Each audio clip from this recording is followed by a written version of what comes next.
Good afternoon, everyone. Welcome to A Community Within Our Communities Celebrates Pride. Thank you for being here. My name is Kendra Shea Marie Mullings of Kendra Yoga Center, a not-for-profit local to Georgina, and we make yogic, esoteric, and whole life wellness practices accessible. Kendra Yoga is human rights, racial justice, education justice, and gender justice. We're grateful to our community partners, the Georgina Center for Arts and Culture, Jericho Youth Services, and Sandgate Women's Shelter of York Region. Thank you for helping to bring a community within our communities forward. And now I'll turn it over to Mr. Grant Peckford from the Georgina Center for Arts and Culture.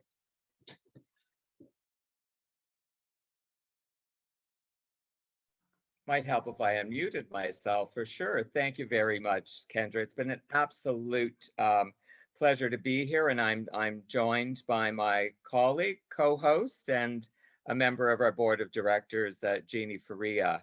This is really very exciting for the Georgina Center for Arts and Culture, in part because after completing a new 5-year strategic plan, thank you very much, Jeannie Faria, we have found ourselves looking at community and culture through a much broader lens. So simply put, our participation today is exciting because we are sitting at a table participating in a conversation that we have not before, and understanding moving forward that this is just the very, very first of many conversations to ensure that everyone in our community that we engage with not only has a voice, but is actually heard. Yeah, Grant, that's wonderful. And on behalf of the board of directors for the Georgina Center for Arts and Cultures, first of all, happy Pride. We are so delighted and excited to be pretty much for our organization spearheading Pride involvement and highlighting the LGBTQ community in Georgina. So for us, it's a very proud accomplishment and a proud movement forward, as well as meeting exciting and wonderful new community partners and making these type of events happening. Mm-hmm. It's very sort of karmic because when Grant and I were having early discussions about, you know, given the climate, what can we do to start this kind of foray into highlighting Pride in Georgina? One of our both of us, our first instincts was to create visibility and space for our youth to take part. So for this to come about the way that it has is absolutely fantastic, and we're excited and just can't wait for it all to take place.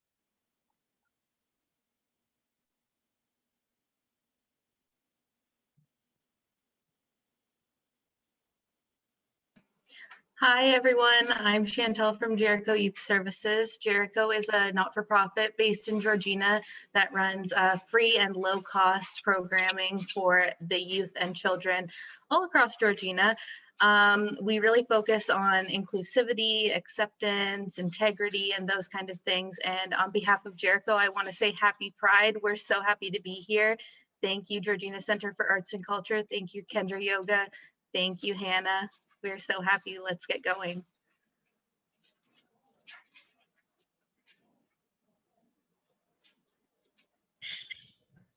Hi there, my name is Hannah Mullings Tatum, and I'm going to be reading a bio provided by our other partner, Sandgate Women's Shelter.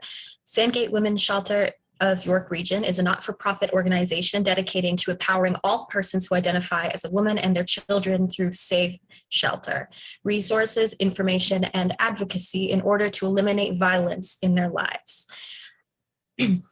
And now we present a history moment from Sandgate Women's Shelter. In 1836, Black trans sex worker Mary Jones was charged with larceny for stealing the wallets of her clients. On June 16th, 1836, Jones showed up to court wearing a wig, white earrings, and a dress. Everyone in the audience in the court mocked her for her appearance and laughed in her face. Someone even tried to grab the wig off her head. When asked why she was dressed As this way, she said, I have always attended parties among the people of my own color dressed in this way, and in New Orleans, I always dressed this way. Jones pled not guilty and was sentenced to 5 years in prison. A week after her trial, lithographic portrait called The Man Monster became widely circulated as a way to demonize Jones. This has been our Pride History Moment, brought to you by Sandgate Women's Shelter of York Region. And again, hello, my name is Hannah Mullings Tatum. I am the creator and event facilitator of a community within our communities. And a community within our communities is at its core a safe space for the LGBTQ plus community and our allies alike. We openly discuss some of the most difficult topics surrounding our community in a respectful, loving, and compassionate manner. The goal is to encourage not just open dialogue and acceptance, but to celebrate our differences and excellence. Thank you.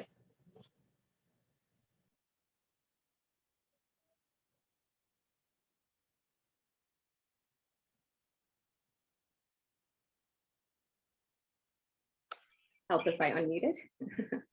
We would like to take this moment to acknowledge that Georgina, where I am, is located on lands belonging to the First Peoples of the Williams Treaties First Nations and other Indigenous peoples. To the Chippewas of Georgina Island, thank you for sharing your land. Thank you. We would like to take this moment to acknowledge that Black people, Africans, are the only peoples in history who did not leave their homelands in search of a better life, but were instead hunted, captured, and stolen. We would like to take this moment to acknowledge the countless evolutionary, revolutionary, stabilizing contributions that Black people, Africans, have made not only to Canada, but worldwide. We would like to take this moment to send out pure love and light to the Indigenous community. I am so sorry for the pain that accompanies this truth. This should not have happened to your babies, to your children. We hold you in compassion. We cry with you. We stand with you. We fight with you and for you.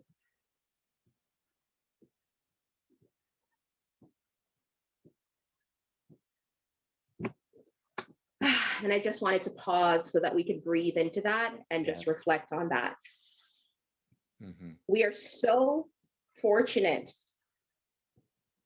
to be able to celebrate Pride and to have the intelligent, articulate, open-minded, passionate, wise-hearted, stunningly beautiful, fly AF artiste, Kalia McCarthy, moderating for us today. Wow, such an introduction. Thank you very much.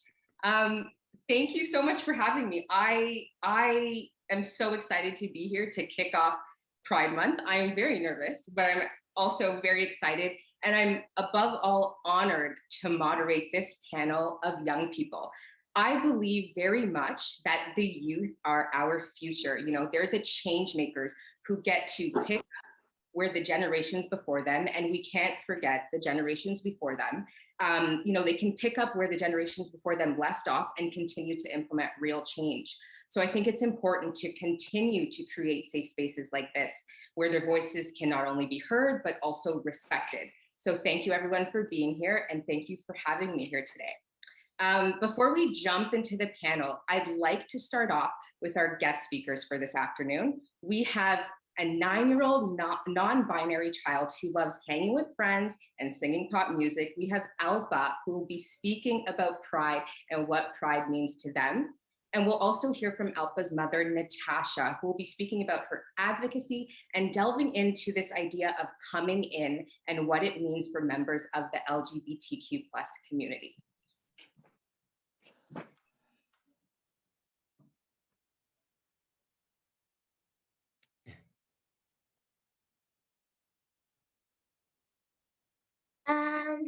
Good afternoon, Ali Chishi. My name is Alpa. My pronouns are they and them. I identify as non-binary. I'm indigenous from the Quechua Nation in Ecuador. Pride Month is a day you celebrate and honor the people of Stonewall, and I don't know how to pronounce it. 1970 is the first Pride Parade. Today marks 51 years, and the second and 2 years celebrating Pride Month during the pandemic. I'm sweating. My mom took me to the Pride Parade when I was younger, but I was not 100% sure what was happening. As I'm bigger now, I'm coming more into myself. I can say this is my real first Pride Month that I am fully participating and celebrating and being more vocal. Like I will be giving a presentation on Pride Month to my classroom this week. Don't forget that younger kids are also part of the 2S LGBTQ plus community, and also that it is National Indigenous Month. We also celebrate two-spirited folks. Thank you, teens and adults, for giving us kids a safe space to talk and grow. Enjoy celebrating Pride Month. Enjoy celebrating who you are, and hopefully we can celebrate Pride Month next year in person. Thank you, by Jenny. And I am sweating like crazy. Thank you, Alpha.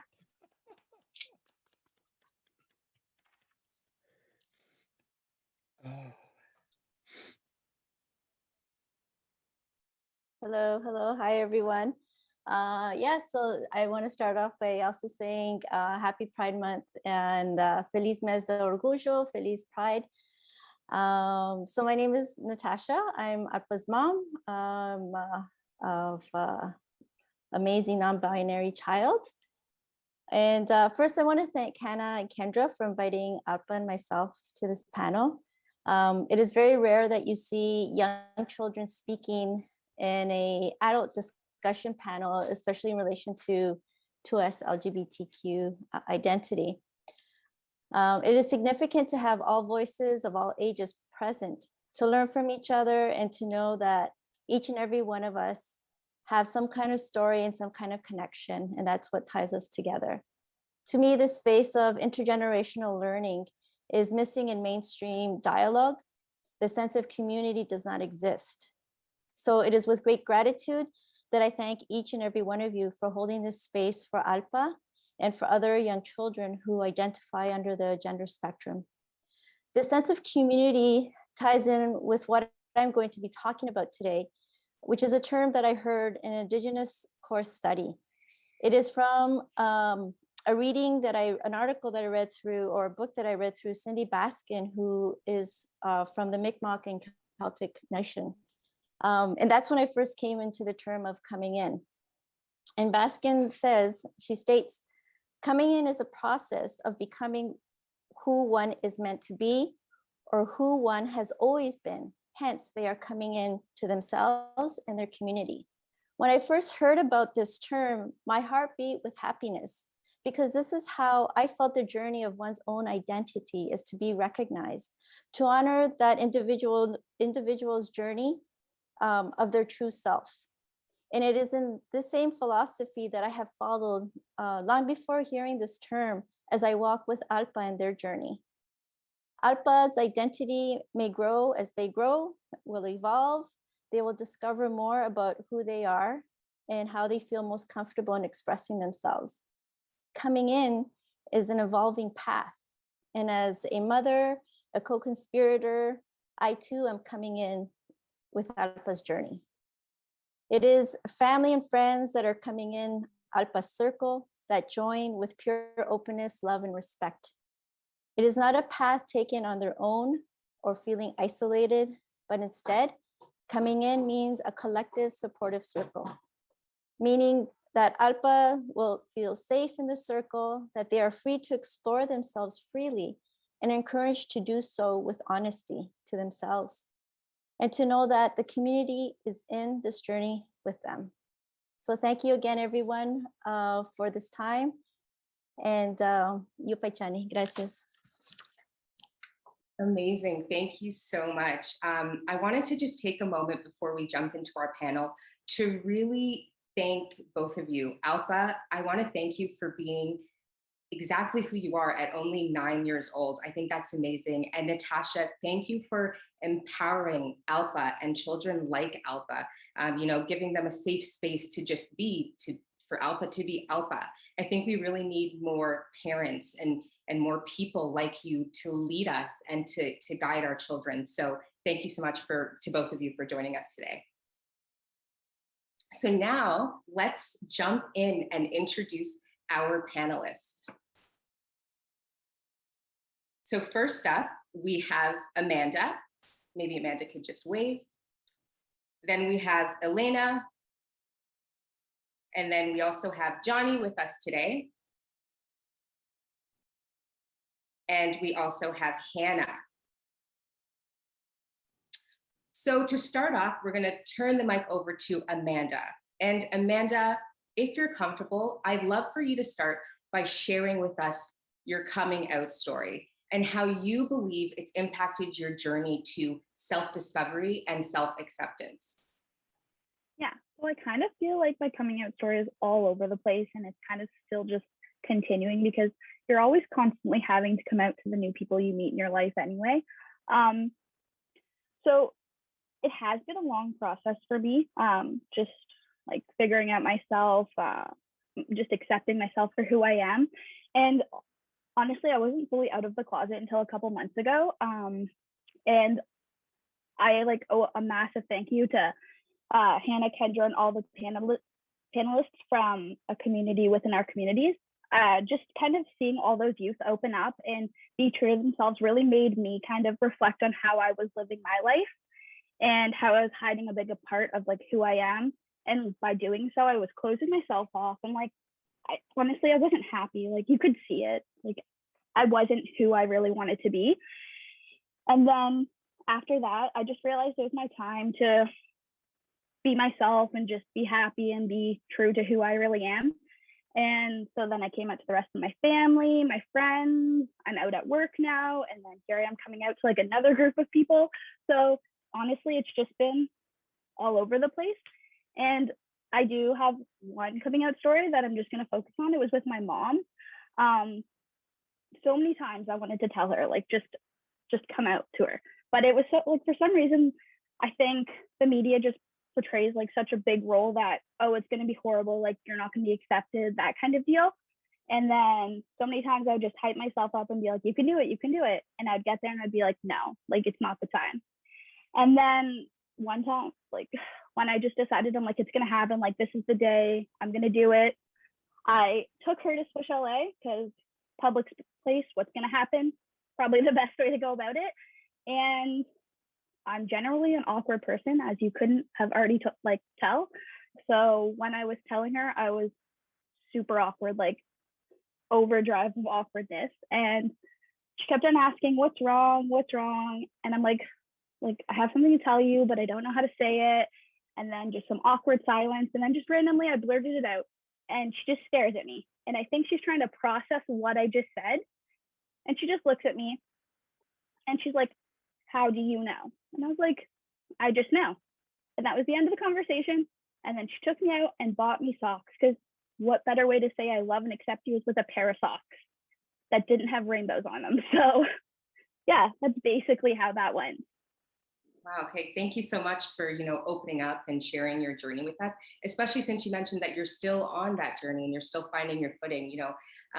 Hearing you share your coming out story and that whole journey, I think, really brings us back to today's title, the panel title, and what Natasha spoke about, that idea of sort of coming into your own and fully presenting yourself and affirming your identity within not only the LGBTQ plus community, but also being able to fully and unapologetically be yourself in all the communities that you're a part of. You know, so thank you for that. But you did mention this constantly having to come out. And I think that speaks to, of course, the heteronormative society that we live in. You know, we live in a society where you're perceived as heterosexual until proven otherwise. So myself, I identify as a heterosexual woman. And I think not having to constantly explain my sexuality is something that I really take for granted. So my next question for you is, do you think that coming out is a story that members of the LGBTQ plus community should even have to tell? Is coming out necessary? And should these stories be shared publicly if you do believe they're necessary?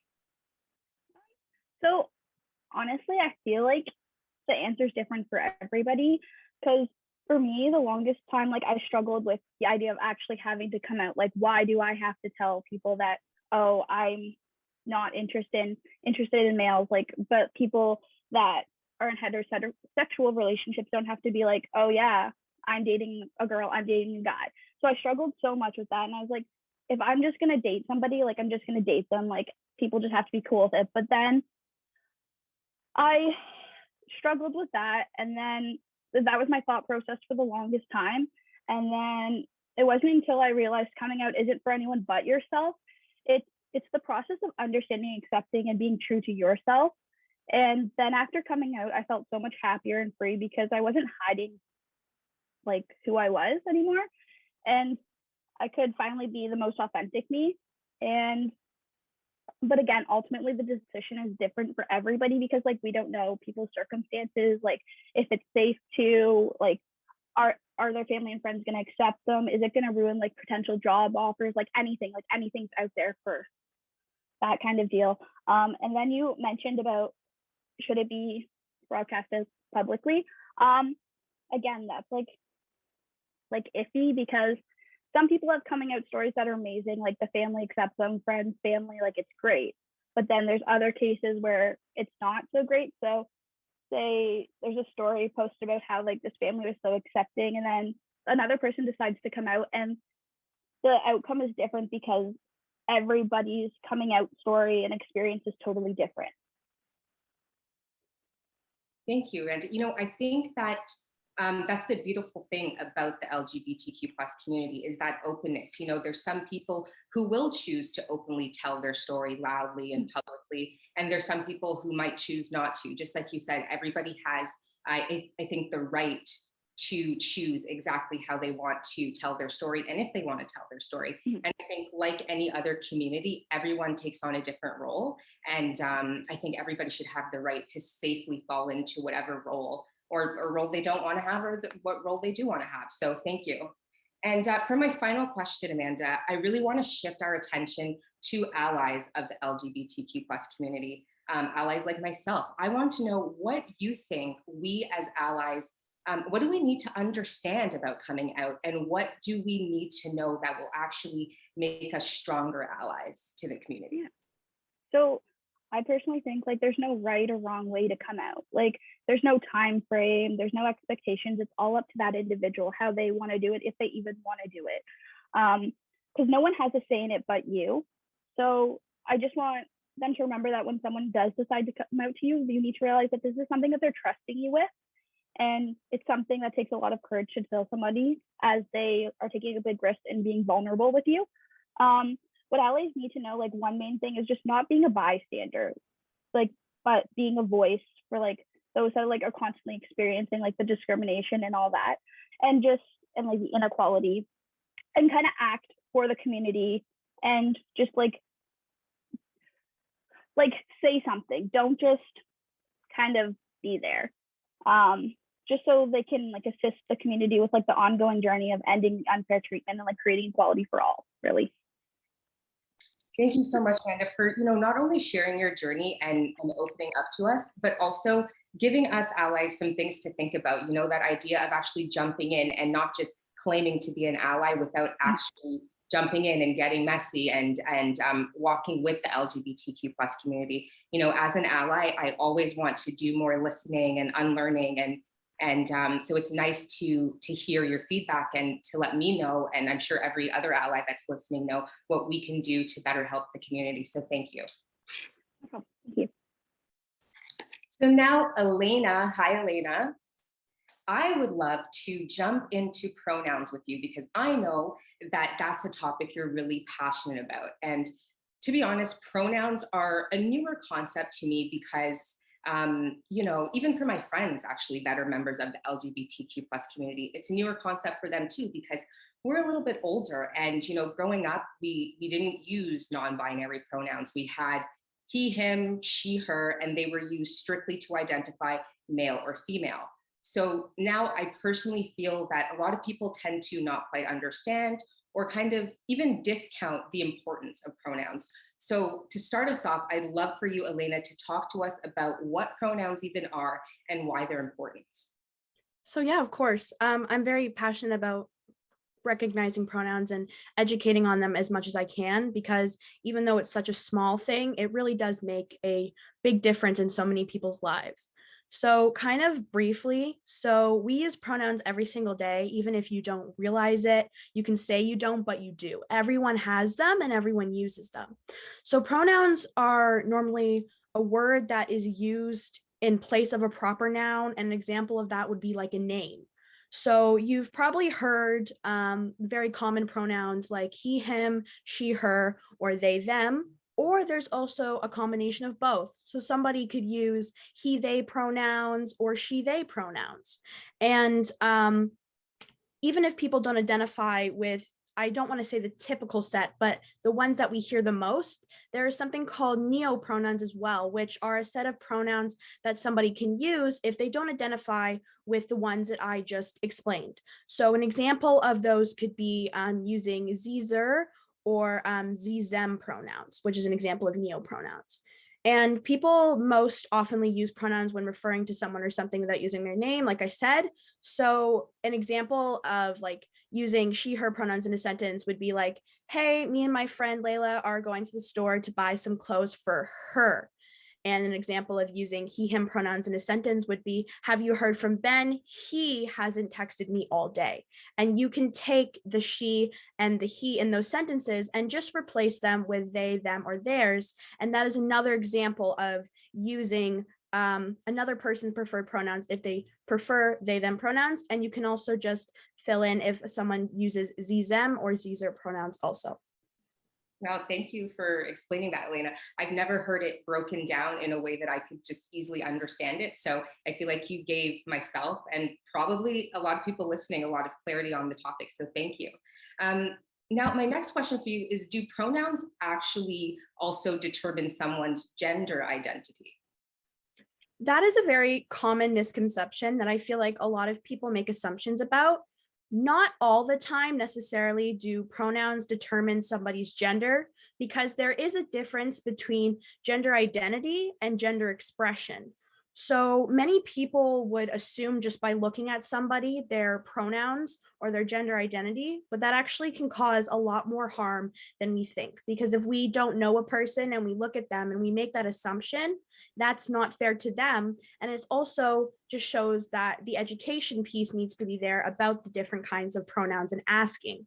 So the difference is that gender identity is how somebody personally identifies with their gender. So for example, I personally identify as cisgender, which means I identify with the gender that I was assigned at birth, which is female. Whereas gender expression is how somebody chooses to express themselves and express their gender. So somebody could use she, her pronouns or they, them pronouns and may typically dress more masculine one day or more feminine the other day, but that doesn't necessarily change the way that they identify with their gender. That's just the way that they want to dress and the way that they want to express themselves. And that's why it's so important that there's no one way somebody can choose to express themselves. And it's always better to ask somebody their pronouns before assuming and making that assumption just based off of what someone looks like on the outside.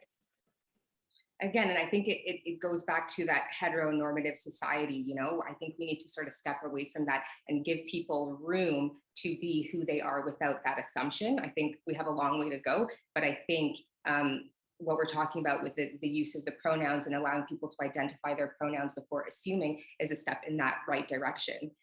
So, I mean, me personally, I've added, you know, my pronouns to my social media, but I find that in my social circles, we still don't use pronouns. We don't ask each other's pronouns. Of course, I mean, I do always respect a person and call them by whatever their desired pronoun is, but it's not something that I can say I actively practice. So tell me, Elena, what are the benefits of not only adding your pronouns to social media, but also actually making sure to ask someone their pronouns upon meeting them? And also, I feel like it could be something that maybe is a little uncomfortable at first. So what are the benefits of just getting over that hump and jumping right in?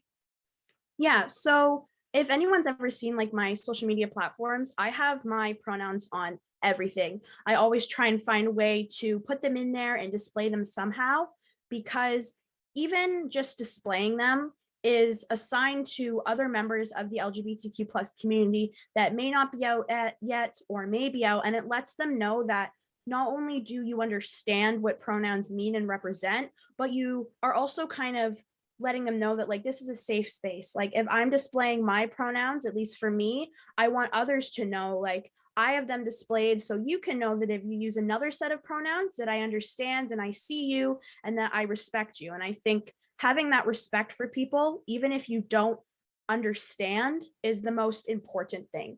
And I feel like if you are uncomfortable or don't really see the importance of, you know, needing to ask those pronouns, I think a great place to start would just approach somebody if you're not sure. And even if you're not sure their pronouns and you just don't want to ask, you can always, I find using they, them pronouns for somebody, if you're just not sure, that's a good place to start. And when they come to you telling you like their pronouns that they actually prefer, you can go and use those ones from there. So a great way to approach somebody would be like, hey, my name is, you can put your name. I use she, her pronouns. If you're comfortable telling me, what pronouns do you identify with? And if they're comfortable telling you, then they'll tell you and you can say, oh, thank you, and go ahead and use those. But you always want to ask if the person is comfortable, because you don't want to accidentally be in a situation where that person is not out with their pronouns yet. For example, if they're non-binary and people don't know and they don't know that they use they, them pronouns, then it's always best to ask, like, are you comfortable telling me? And if they say no, say no worries. And if they tell you, then you can go from there and respect what they have told you. Okay, so I feel like now we know what pronouns are. We know why they're important. We know why they're respectful. But like as a group, as a community, what can we do not only to better understand pronouns, but to make sure that more people are using pronouns, more people are respecting pronouns? What can we do? What are some tangible next steps we could take? I always tell people in my activism that knowledge is power and education is very important. And yes, asking your LGBTQ plus friends, you know, about pronouns and about the community is a great place to start, but you can't just rely on one LGBTQ plus person to provide you with all the information, because we all have different stories and different experiences. So it's really important that you go and do the research and do the education on, you know, like where pronouns come from, why they're important to use, like I just said, and just basically start by displaying them in your social media, and you'll find a lot more people around you will see that, and they will kind of, it's like the domino effect. Even putting them on name tags in the workplace is something that I've been trying to work towards, or even having the option in Google Meets to have them put beside your name. Just like in the Zoom call right now, I have my pronouns beside my name, and just starting by displaying them is a great place, but also educating, because the more we educate and the more we talk about it, it becomes normalized, and it won't be such a topic that people feel uncomfortable discussing or doesn't think exists, because I've come across many people who don't believe in pronouns, but everybody has them. So that's why I will say educate and display them, and you'll definitely see you're making a difference, even if it is small. Thank you so much, Lynn. I really love how passionate you are. And I love that, you've taken the time to really educate yourself so that you're able to educate others. And, that's not something that you had to do. It's not a burden that you have to take on. So the fact that you decided that you want to educate others is really inspiring to me. So I just thank you. And also for the way you broke it down for me today. I've never heard it broken down that way. And I feel like I left this conversation with a better understanding. And now, now that I'm educated, I feel like I can push that forward as well. So thank you very much. Okay, so now we're going to hear from our ally on the panel. We're going to talk to Johnny, and we're going to talk to Johnny about a somewhat tougher subject. We're going to talk about religion and the LGBTQ+ community. So Johnny, oftentimes we see a disconnect, I think, between religion and the queer community. So I'd love to hear your thoughts on where you think the prejudice towards the LGBTQ+ community, and specifically the church, stems from. Yeah, absolutely. First off, I'm going to be pretty much only speaking for Christianity. That's sort of my box of tools there, and what I've done the most research on. Words are hard today. Done the most research on, especially with these topics. But I think the sort of prejudices that come through it obviously stems from a lack of empathy and understanding, as they always do.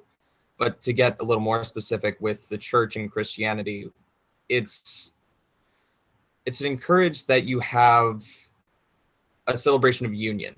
What you have in common is really what you're looking for with your faith with God, how you're connected to God, and all the people who are Christians as well. But what I've learned recently about the LGBTQ community is that it is a celebration of differences. Everybody is united by the things they don't have in common and encouraged to have that self-expression. And for me, as a young Christian growing up, it was hard for me to understand that mindset because it was so foreign to me. And that might also be where the prejudice comes from.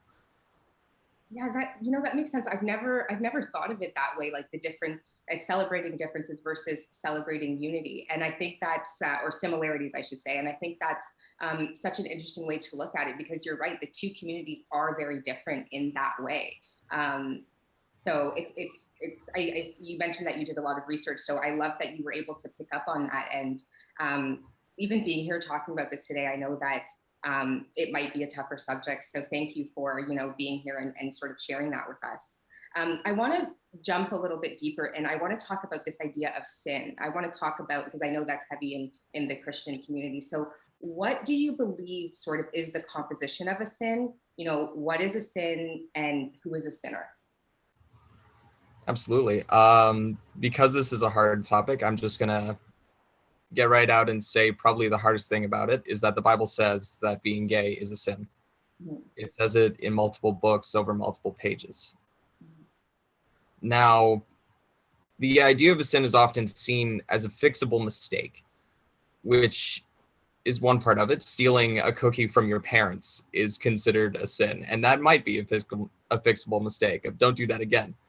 But there are these other parts of sin where you've been born into it. The Bible says that we live in a broken world that's not really connected through God, but luckily Jesus came and died on the cross for us so that we could be saved and connected to him still. But excuse me for a moment, I'm collecting my thoughts. That's okay. This is a safe space, and we want to respect that, so take your time. I just have some notes here.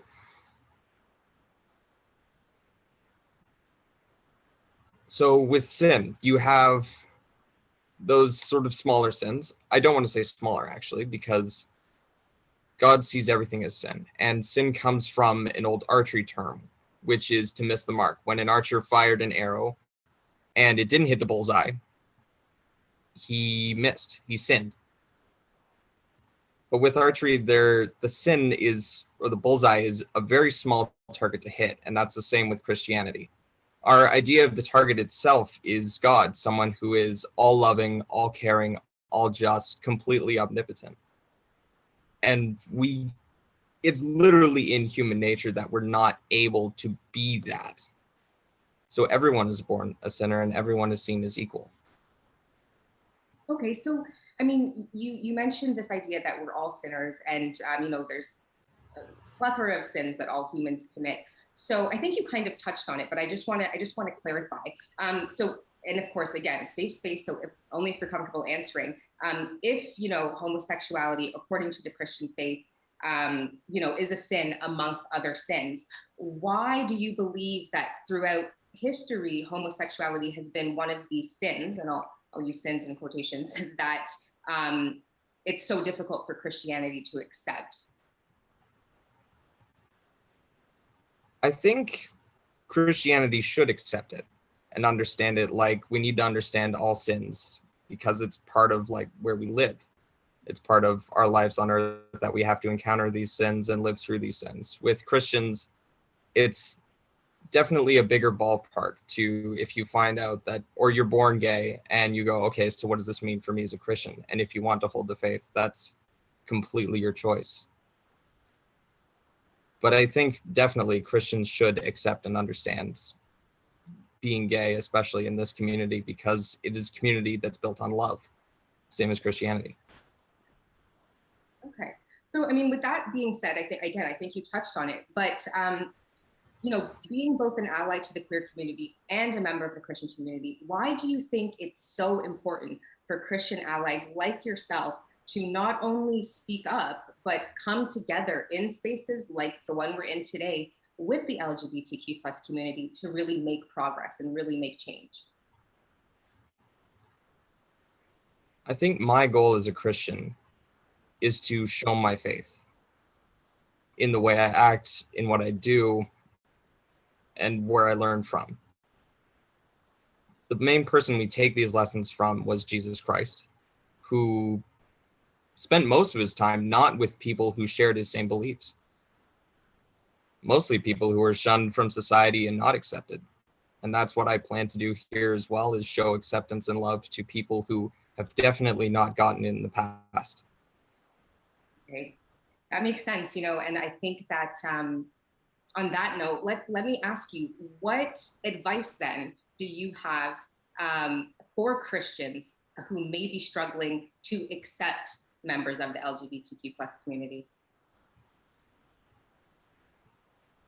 We're human as well. We are all put on the same earth with the same arms, legs. We look different, we act differently, we feel differently, especially. But we're all put on the same earth, and we are all God's creation. And sometimes Christians will have a tendency to run to, oh, God loves you. But sometimes the other side of that is saying, God loves you, but I don't. And then sometimes Christians will leave and not talk to them or shun them out. And that is definitely not love. Love also means showing acceptance and understanding and really eating at other people's tables. Yeah, which I'm sure some Christians will understand. Yeah, that idea of just leading with love. I agree. I think no matter who you are, that if love is in your heart and at the forefront of your mind, then that's all that really matters. And you can do no wrong when you're leading with love, no matter what walk of life you're coming from. So I completely agree. Thank you, Johnny. And you know what? Thank you so much for speaking today, because I feel like it's brave of you to put yourself in a position where you can receive backlash from both communities, really, but I really think that's kind of what allyship entails, putting ourselves out there, knowing that we may not always get it right, or, that people might not always accept our allyship. But I think being an ally is that willingness to keep on learning and to keep on trying. So thank you so much for being here and for, just bridging that gap and being here today just to speak about your experience. Thank you so much. It's my pleasure. Thank you.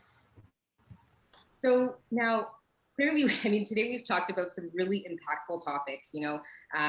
We touched on a lot of different issues in the LGBTQ+ community. And of course, to bring our panel closer to the end today, we're going to talk about one more. We're going to talk about, misogyny and queer women, because I think that, we can't ignore the intersectionality of not only being a woman in our very patriarchal society, but also being a queer woman. And then Hannah, I know, of course, you're also half Black, so that adds another level of intersectionality to your existence. So Hannah, I want to ask you to talk to us first about fetishization, the fetishization of queer women, and talk not only about why it's problematic, but also why it's dangerous as well.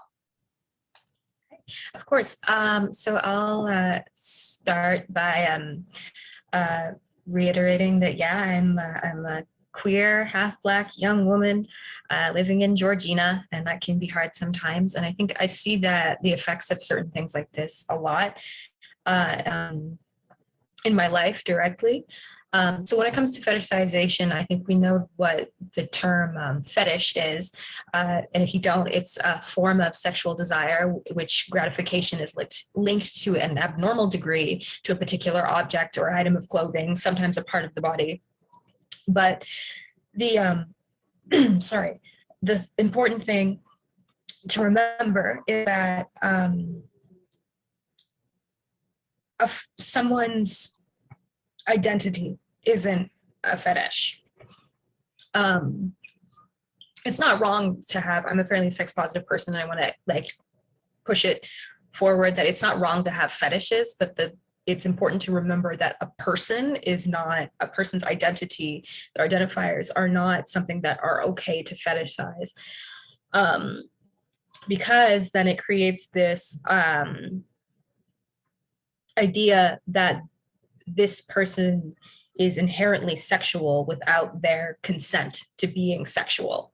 You have to, if you want to truly be sexual, the difference between someone being sexual and someone being sexualized, which is sexualization and fetishization are very closely linked, is there's choice and consent in being sexual. There's not choice or consent in being sexualized and being looked at and treated like an object, truly, an object that only exists for that kind of gratification. And you can't look at someone as your equal if you view them as inherently sexual, regardless of what it is that they're doing. And I think that it disproportionately affects women and women of color and queer women a lot. Yeah, it's true. I think you hit the nail on the head when you said there's a difference between being sexual and sexualized. I myself am also a very sex positive person. However, I want to take ownership of that sexualization. You know what I mean? I want to walk in that. I don't want to necessarily be sexualized by someone else. I think as a Black woman, I often feel, broken down into parts, whether it's my race or my hair. I often feel hypersexualized by men particularly. And even though I don't have that added layer of being queer, I do feel that I often get fetishized and desired for what I want to say are all the wrong reasons, the more offensive reasons, not sexy reasons. So I completely hear and agree with what you're saying. And I think that we should delve a little bit deeper into the male gaze, because I think that's what we're talking about. We're talking about the male gaze here. So talk to us specifically about that male gaze, Hannah, and how it impacts queer women a little or much more different than it impacts other women, straight women, and talk about the intersectionality of that. Yes, of course. Okay, so the male gaze is something that does affect all women, but as we know, it's going to disproportionately affect women who have the added factor of being either of color or queer or both. And the male gaze is definition is the perspective of notionally typical heterosexual man considered as embodied in the audience or intended audience for films and other visual media, characterized by a tendency to objectify or sexualize women, which is what I was talking about earlier. It's that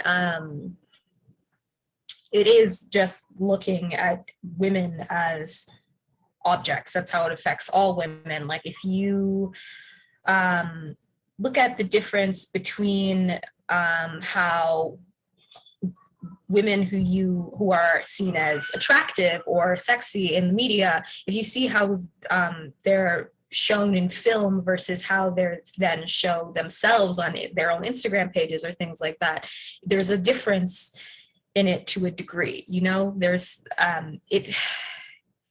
it's one of those things that I believe is hard to describe with words, but you can see it, and it's more of a feeling than anything else of what's an objectification of a woman versus a woman being sexy because she chooses to. And then in how that disproportionately affects queer women is that, well, bluntly, I think a lot of the time we're seen as a porn category before we're seen as human beings, which is unfortunate and disgusting to me. It's that, it's, for me, from personal experience, it's having boyfriends who, if I told them I was bi, they would say, "Oh, that's hot. That's it," or you know, like, I wouldn't care if you kissed a girl when we were together. It's not real cheating, and it just completely erases my identity of who it is, of who I am, and it is harmful because our queer women, our relationships with each other are seen as less valid and less real and as false performances for the sake of men, when that's not at all what we are. I don't like women to please men. I like women because I like women, not because I care about what a man thinks is attractive. And I think that this is just, it's so casual, I think, in our society. I think for sure we're getting better, but I think that it's just so, it almost feels like when these sort of things were said to me at the time when I was 15 and didn't know any better, it almost felt like a compliment, and it shouldn't have, because it's not a compliment. They're not seeing me for who I really am. They're just seeing me as, I don't want to be vulgar, but it almost seems like they see me like a walking, talking sex toy in that way, like just something that's just there. That's what it feels like.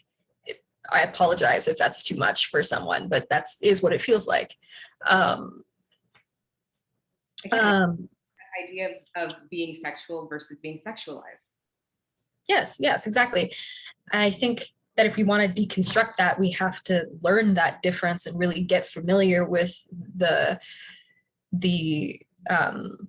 difference between it. And really the difference is simple, is that it's just consenting to being sexual, a woman choosing to be sexual because she wants to, not because some guy whistled at her on the street. Well, you know, like, it's choosing to be that if they want to. Yeah. And I know that, I mean, as a community, all members of the LGBTQ+ community face a plethora of issues. However, do you feel that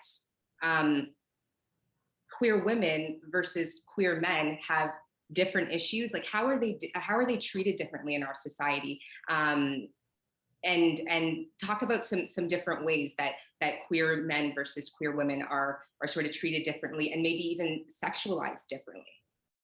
Mm-hmm. I certainly think that also queer men have to deal with being fetishized and sexualized. I think that it is different in different ways. It does happen, and I can't truly 100% speak to that because I'm not a queer man, but I can share my experience as a queer woman, and things that I notice is,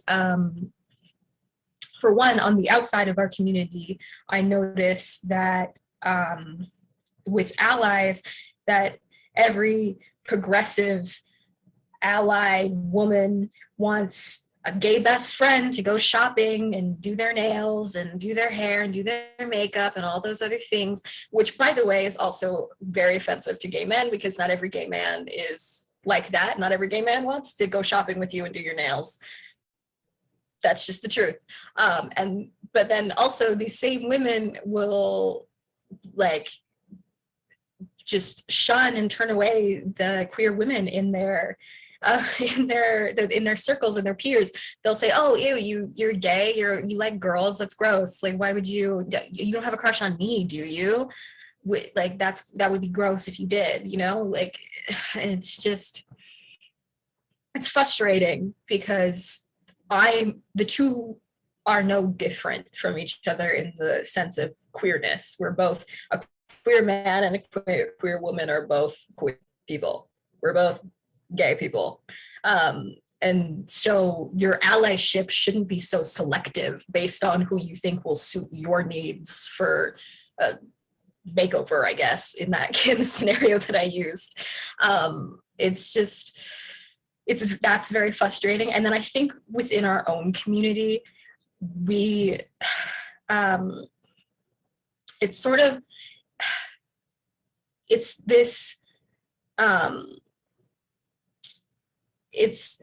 it comes to, I notice with drag, I notice it a lot with drag, that women are still somehow seen as inferior in a way.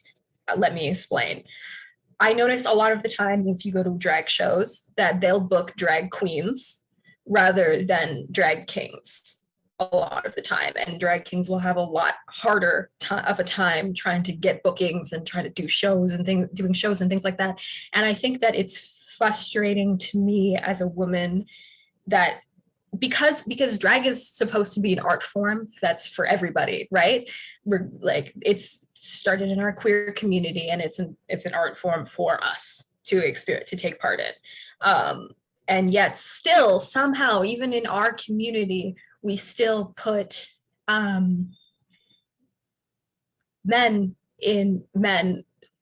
like higher than women in a degree, higher than women and non-binary people to a degree, in that way that will book drag queens over drag kings. Now, again, also I noticed that not all drag queens are cis men. Some drag queens are transgender women. Sometimes some drag queens are non-binary people. And I also, the example that I use is, if you look at Drag Race, RuPaul's Drag Race, and you see the queens that participate, it's majority cis men who participate, and then a few trans women and non-binary competitors also. And it sort of makes me wonder whether we're really seeing these women and non-binary people as their true identities, because that Drag Race just says Drag Race. It doesn't say drag queen race, it says Drag Race. It makes me think of that also. Yeah. Yeah, and you know what, I think the problem it very much is that although there are fewer boxes now, there's still boxes. And I think we're proving more and more that we don't fit into these boxes. And I think that's why, you know, we have drag queens, drag kings that are displaced from drag shows, you know what I mean? Because there's not quite a box maybe for them right now. And we still live in a society where everything needs to fit into a nice box. And it's like, okay, if you're queer, you still have to fit into this box. You know what I mean? So I think we need to move a little bit further from those boxes. We need to smash the boxes all together. And I think conversations like this are how we help do that, you know? And you also touched on the idea of progressives that aren't really progressive. And I like to call them problematic progressives. You know, those people who they've learned enough, you know, they spent a couple months listening and learning, and, you know, but they've got that gay best friend so they can say whatever they want and do whatever they want. But I think a big part of actually being progressive and being a true ally to any group of marginalized people is to kind of shut up and listen first, and then actually act, then actually do. And I think Amanda also spoke about this earlier, actually getting in and actually walking with whatever community you're the ally to, you know?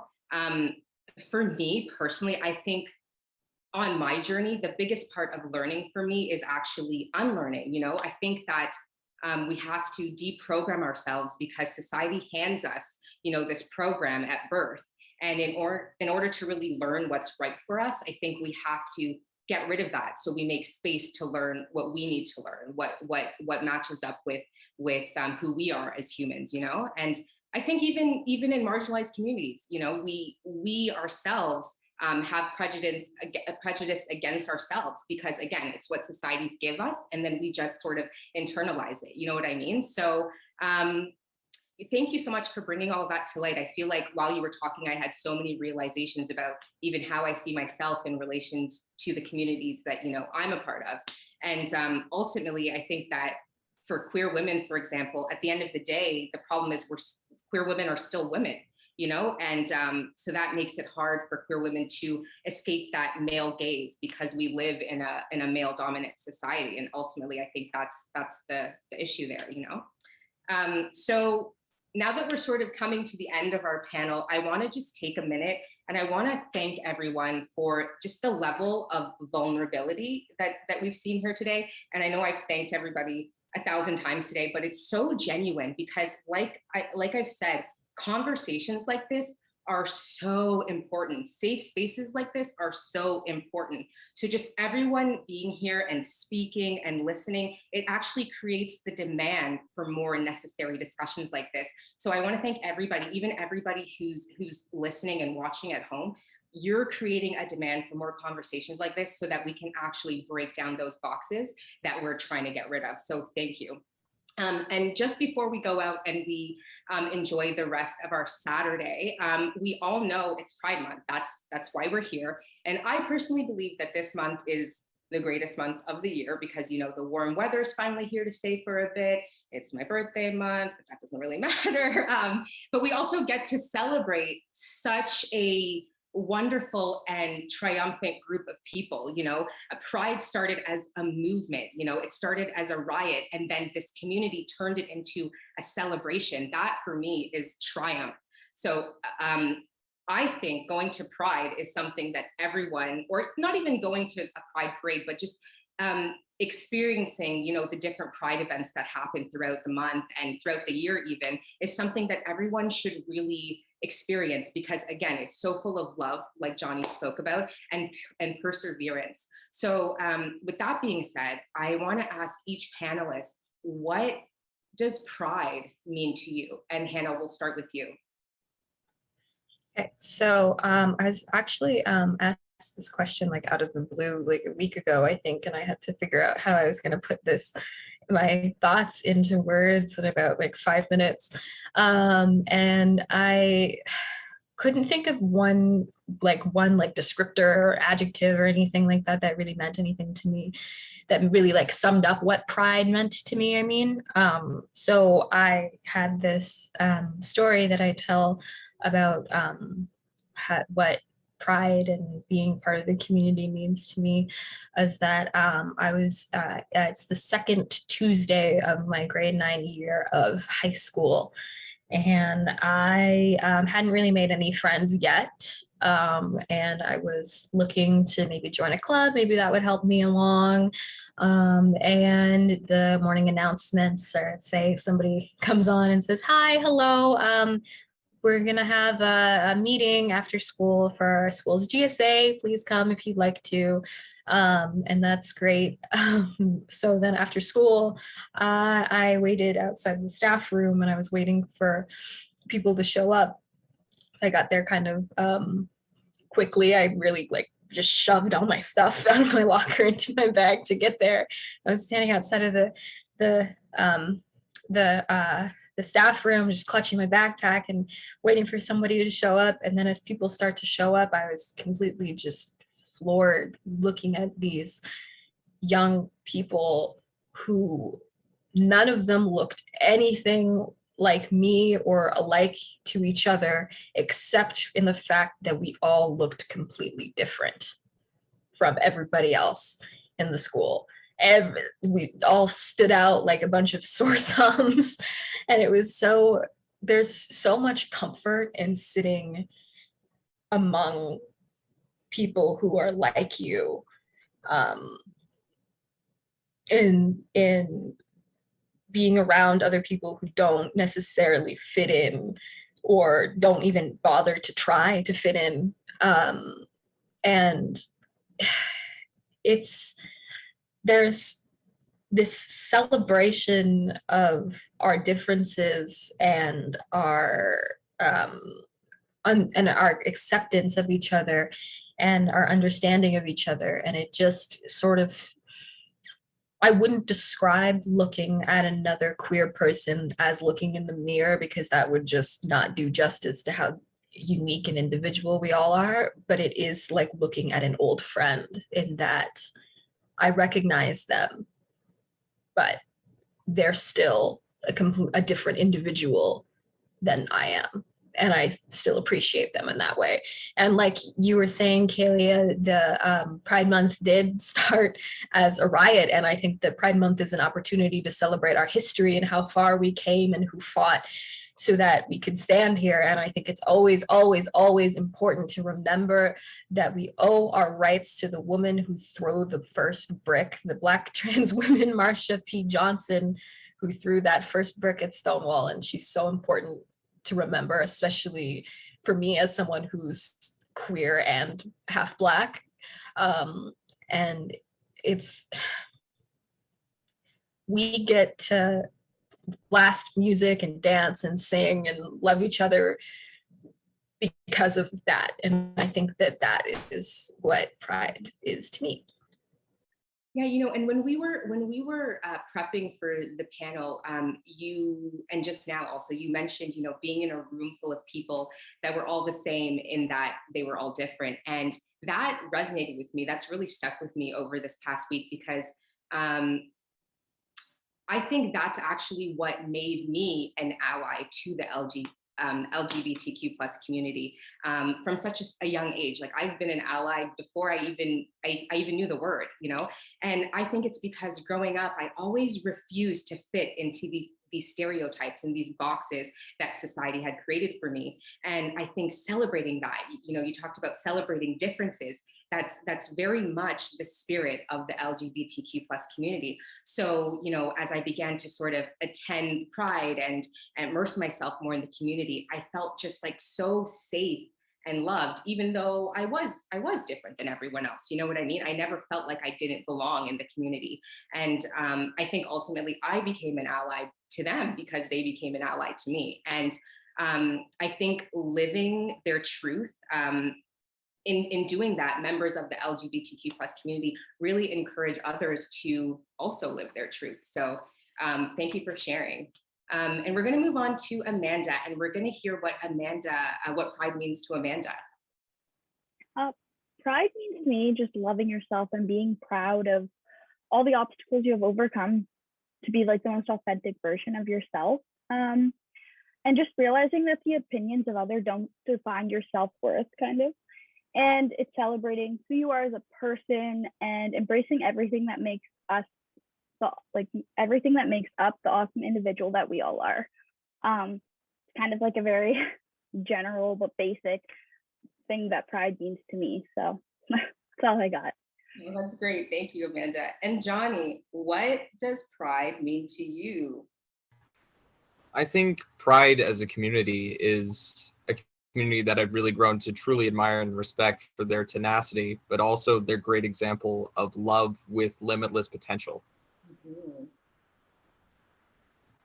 Yes, honestly, I 100% agree. It's that idea, that almost slogan that love is love. It is so true. There's so much room for love that looks different for everyone in the LGBTQ plus community. And I think that's what draws me personally to the community and makes me such an ally to the community.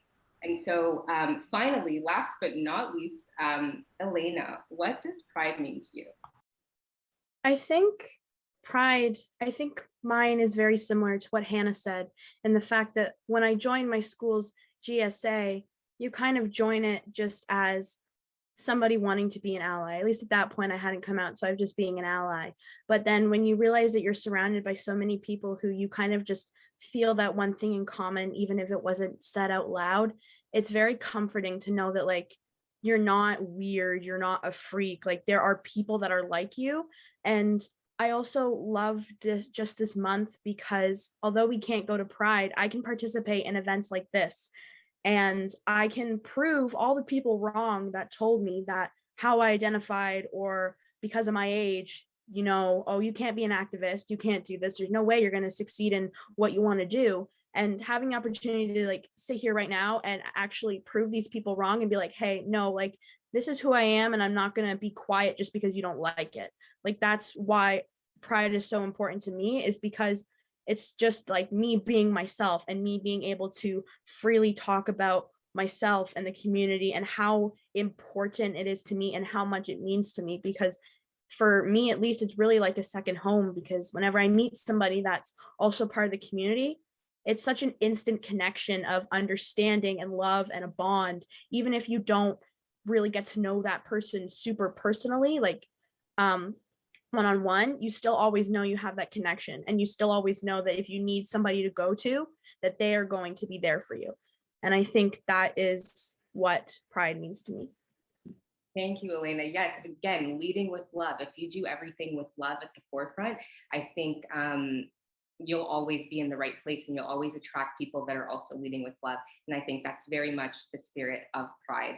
So I'm going to thank everybody again. We can count the number of times I've thanked people today, but it's necessary because this is such a beautiful moment. And you know, we have panels and different events continuing all month long. And I'm done for the day. That's all she wrote, literally. I have nothing left on my paper. So I am gonna throw it back to Kendra, who will give us our final remarks for the day. Thank you so much, guys.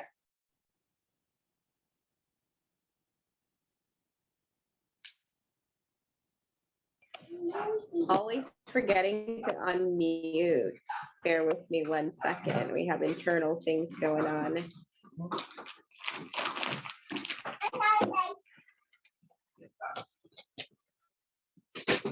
They're so good.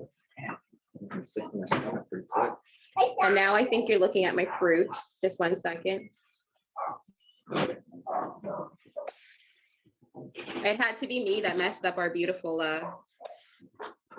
tack. I can't turn it. It happens. There's always room for a little mess.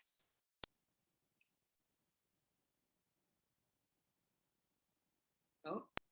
All right, that's okay. Things happen.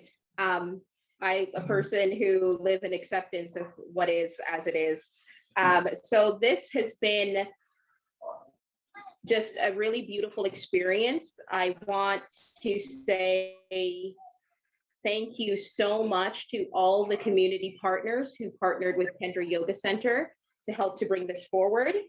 Thank you to the Georgina Center for Arts and Culture for collaborating with us, Grant Peckford and Jeannie Faria, for taking time out of your week and weeks. It's been weeks now, and meeting with us. And I know that Grant had a couple more remarks that he wanted to make, so I'm just going to turn it over to Grant and Jeannie to share that, and then it'll come back to me to give the final remarks at that point. Thank you, Kendra. It really was not my intention for my voice to be the last one to be heard, even though my colleague Jeannie over there is saying, oh yes, Grant, I'm sure it was. But I wanted to just, I'm going to stand up and thank you, Johnny, because I deliberately wore my Fort Erie Pride t-shirt. So I wanted to give a shout out to Fort Erie Pride, because we tried to pull it all together and then COVID hit. So we never got a chance to really celebrate Fort Erie Pride here in Fort Erie. But very, very quickly, because I don't want to take up anyone's space. You know, I'm a 65-year-old gay old fart, and I'm just listening to what each and every one of you young people, and I'm sorry, I'm 65, so I can call you young people, but just the strength and just how compassionate and the bravery of speaking your truth, and Johnny, conflicted with your religious beliefs. And I mean, I had to say again, I reached out to Kendra and I said, please, I need to acknowledge the power and the message that is being sent by all of you today. Maybe I don't understand it because my journey is very different, but I will have my time to share that But just, Jeannie, any final thoughts from you? I'm just, Yeah, Uh, what comes to my mind right now is this has been beautiful, absolutely beautiful. I am struck and amazed. And in no way is this a minimization because of age, but it's the opposite. It's the fact that you've all been able to tap into your authentic selves and be able to express that. And I think the word vulnerable was used earlier on. Is so powerful, and I'm emotional actually because of it. So thank you so much. Just thank you so much for doing this. Yeah.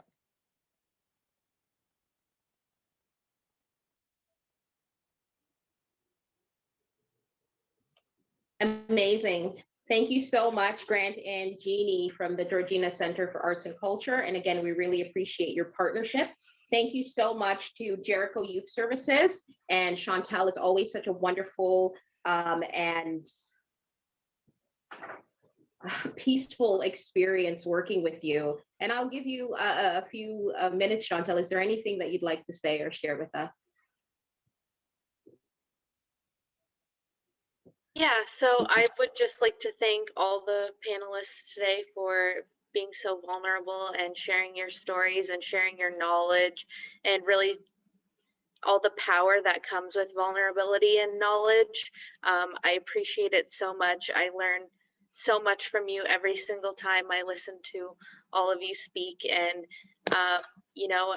as part of Jericho Youth Services, who reaches children and youth, I'm just so happy that we are able to have a space where those young people can connect with other young people who feel similar or the same way as them. So thank you so much, everyone.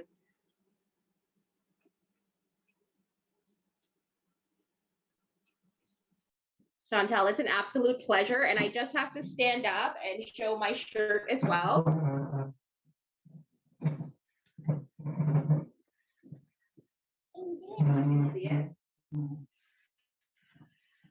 So the significance of me standing up and showing my t-shirt is because my t-shirt and all the t-shirts that I'll be wearing through the month of June for our Pride celebrations on the Saturdays are tie-dyed by the youth from Jericho Youth Services.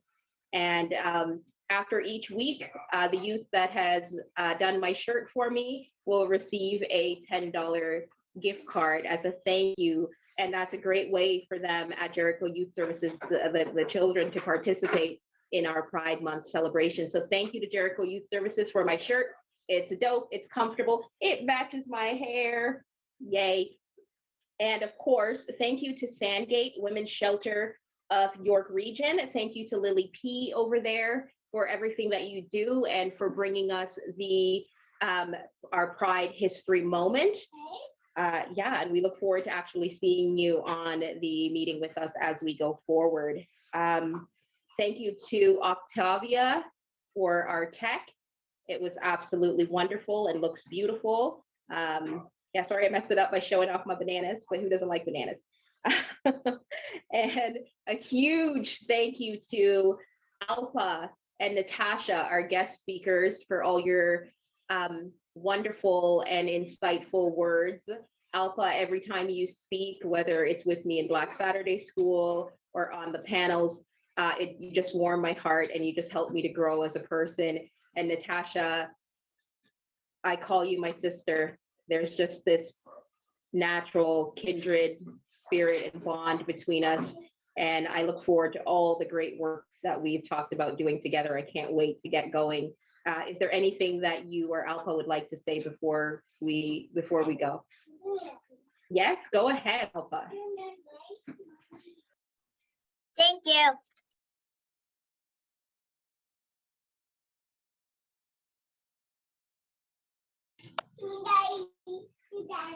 Natasha, is there anything you want to say? Again, I'm just going to repeat what I've said before, that even though we have our cameras off because I have to do my parenting duty and Appa's being their 9-year-old self, we do hear the conversations going on. And It's usually at nighttime where AGPA will start asking questions about what they've heard. And I think it's really important that more and more kids, again, as I said, intergenerational conversations happen, because this is the way that all of us get to learn, including myself. And thank you again for each and every one of you for this opportunity. Enjoy celebrating Pride Month, however way that looks like. And hopefully next year we'll be able to get together and see each other and have a great party. I got one last thing to say. Wait. I forgot.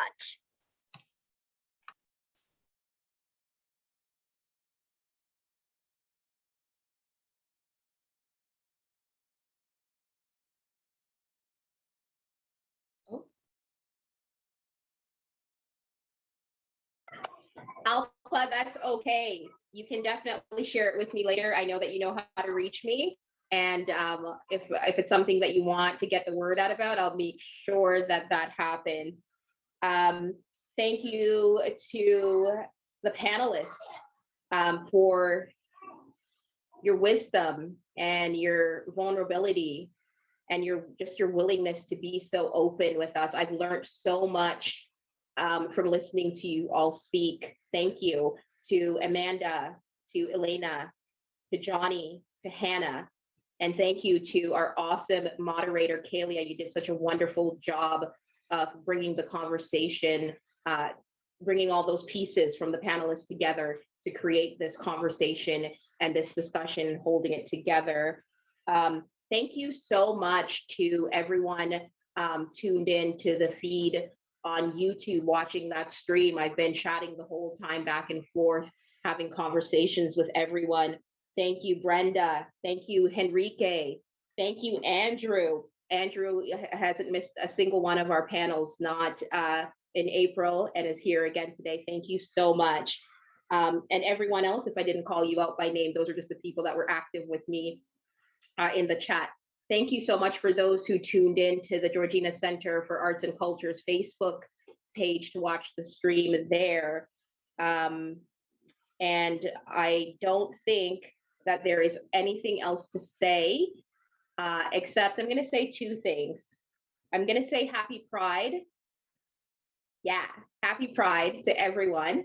I'm going to say join us again next Saturday from 3 p.m. to 4:30 p.m. for our adult LGBTQ panel, Live to Tell. We have some wonderful panelists and a wonderful moderator coming up to lead us in that discussion. And I want to end, I think, by just taking a moment of silence for the 215 Indigenous youth that were found. And again, I want to reiterate that we're sending out pure love and light to the Indigenous community. Please know that we're crying with you. We're standing with you. We're fighting for you and with you.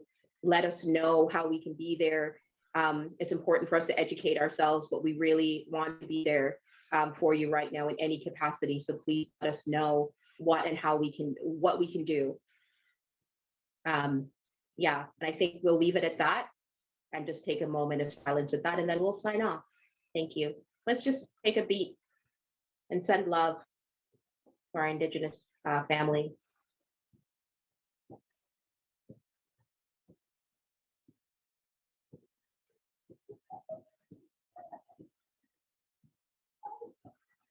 Happy Pride. Happy Pride. Woo!